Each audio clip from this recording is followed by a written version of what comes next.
tadi dipertanyakan itu sama Dr. Soleh, itu ngapain itu Jenderal Dudung datang ke kongresnya PWI? Kira-kira mungkin ada sedikit bocoran itu, Kiai Imad. Silakan dulu.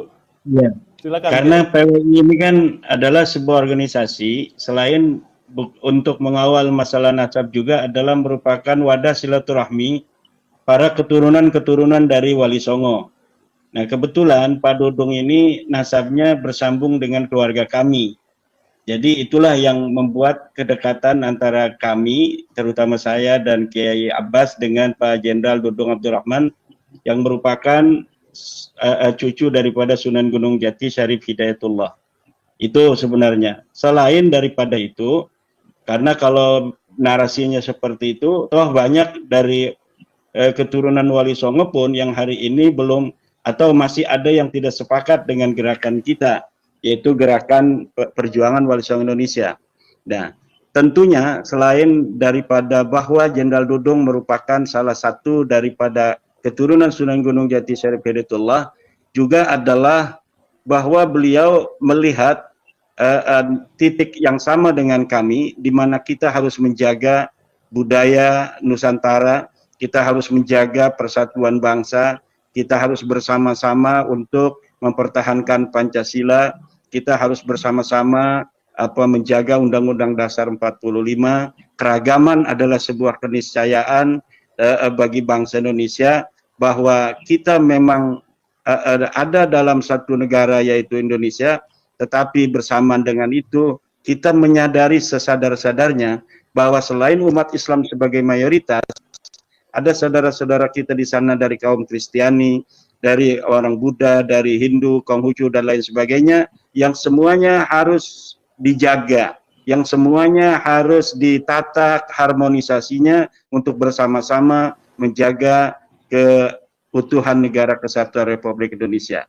Jadi disitulah titik persamaan kami, dan sebenarnya bukan hanya Pak Jenderal Dudung, banyak para petinggi-petinggi, para perwira dari kepolisian, dari TNI yang juga memiliki pandangan yang sama dengan kami, dan beliau itu sudah memberikan secara pribadi apresiasi bahwa pemikiran-pemikiran saya tentang ceramah-ceramah di berbagai kesempatan tentang pentingnya menjaga budaya nasional ini adalah merupakan hal yang sangat penting, karena merupakan salah satu sendi daripada ketahanan nasional kita sebagai bangsa itu.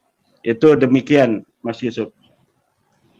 Oke, baik. Jadi jangan salah persepsi ini, tidak ada intervensi politik ini, Dr. Soleh. Anda salah menginterpretasi kelihatannya. Clear. Clear ya. Oke, clear. Podcast hari. Ya. Baik, Kiai Ubed. Tadi sudah dipaparkan tentang bukunya Kiai Imad, yang saya juga sangat surprise terhadap tebalnya buku dan juga kajiannya. Sinyalnya, Anda akan Mas. menambah. Halo, Kiai Ubed. Sinyalnya bagus ini, Ami. Ya, sudah bagus, sudah terhubung. Halo. Ya, Kiai Ubed agak tersendat ini. Ya, halo. Ya, Kiai, mungkin sinyalnya atau bagaimana ini? Sekarang bagus, Mas. Sekarang bagus. Oh, oke. Silakan Anda berkomentar. Tadi sudah dipaparkan tentang ini, ternyata ada buku yang dahsyat menurut saya, yang perlu menjadi sebuah referensi. Terima kasih, Mas Yusuf.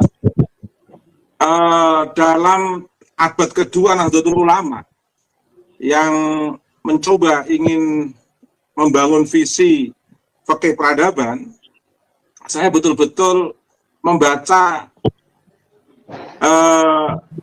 perlu pembersih peradaban, Mas. Pembersih. Jadi NU itu tidak akan bisa membangun fikih peradaban sebelum ada orang yang melakukan membersihkan kotoran-kotoran peradaban, Mas, yang mengotori peradaban. Lah, yang mengotori peradaban itu, Kiai Imad itulah yang posisinya sekarang ini sedang membersihkan mereka yang sedang mengotori peradaban.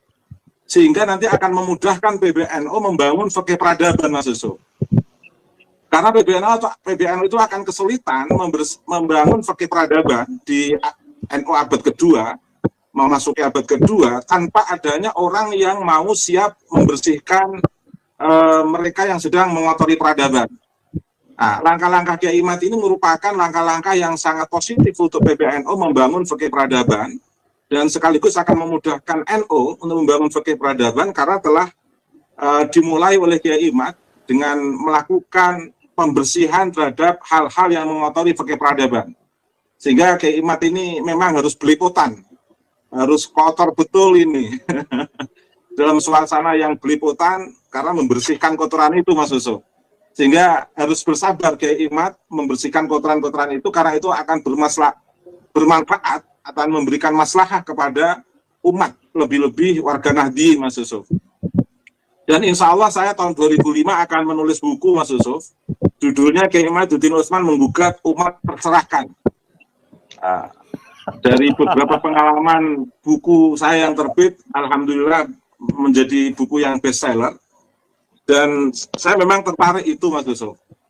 Dan tadi sempat disinggung Ubaidillah diarahkan ke bin Maimun Al-Qadah, itu mungkin lebih menguntungkan Pak Ali.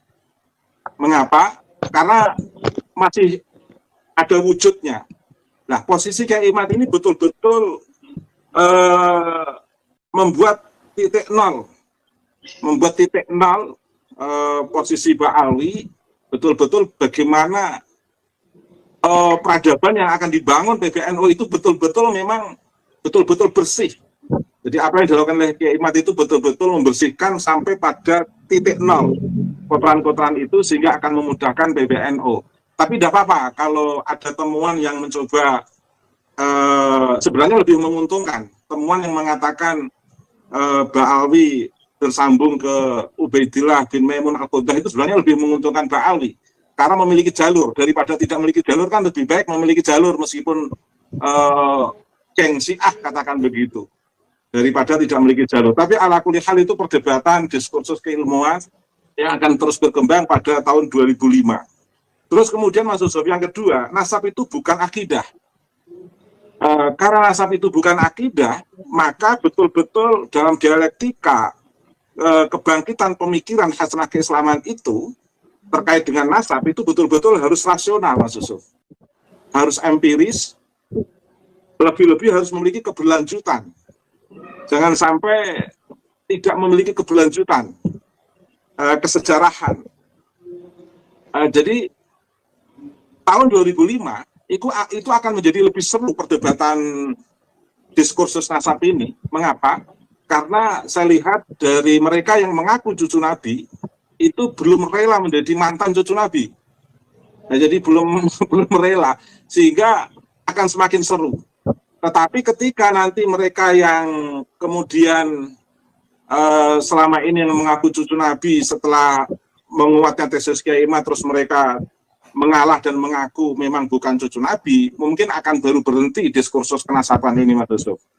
Tetapi saya lihat muhibinnya ini mengambil berbagai jurus dengan langkah-langkah berbagai macam langkah yang mereka lakukan dengan sab-sab langkah itu. Kalau itu memang masih betul-betul berlangsung di 2005, maka diskursus nasab 2005 tidak akan pernah berhenti, Mas Yusuf. Satu sisi kengototan mereka yang mengaku cucu Nabi, di sisi lain data Kiai Imad sudah sangat kuat, dan dalam dialektika pemikiran itu mau tidak mau harus rasional, empiris, memiliki keberlanjutan keilmuan dan harus kontekstual. Jangan sampai mendiskusikan sejarah Islam, perkembangan pemikiran Islam, itu hanya berhenti pada teks yang sangat normatif begitu saja. Tapi betul-betul harus didialektikakan dengan konteks-konteks yang sangat rasional dan empiris dan memiliki keberlanjutan. Nah, menariknya dari tesis Kiai Imad ini, itu memiliki keberlanjutan, rasional, empiris, dan betul-betul kontekstual. Sehingga mereka yang ingin membantah ini, harus memforsir dengan segala energi, baik terkait dengan materi maupun mental. Rupa-rupanya saya lihat sampai detik ini, mereka yang mengaku sebagai cucu Nabi rupa-rupanya masih belum rela, sehingga ingin mengerahkan dengan berbagai cara. Yang kemarin sudah mereka coba melibatkan para akademisi, tetapi belum bisa menjawab itu semua, Mas Yusuf. Terakhir, Mas Yusuf, saya sebenarnya ada dokumen teks pendek yang ketika itu saya bongkar, tidak akan pernah para ulama itu menolaknya. Tetapi memang ini masih saya simpan. Kiai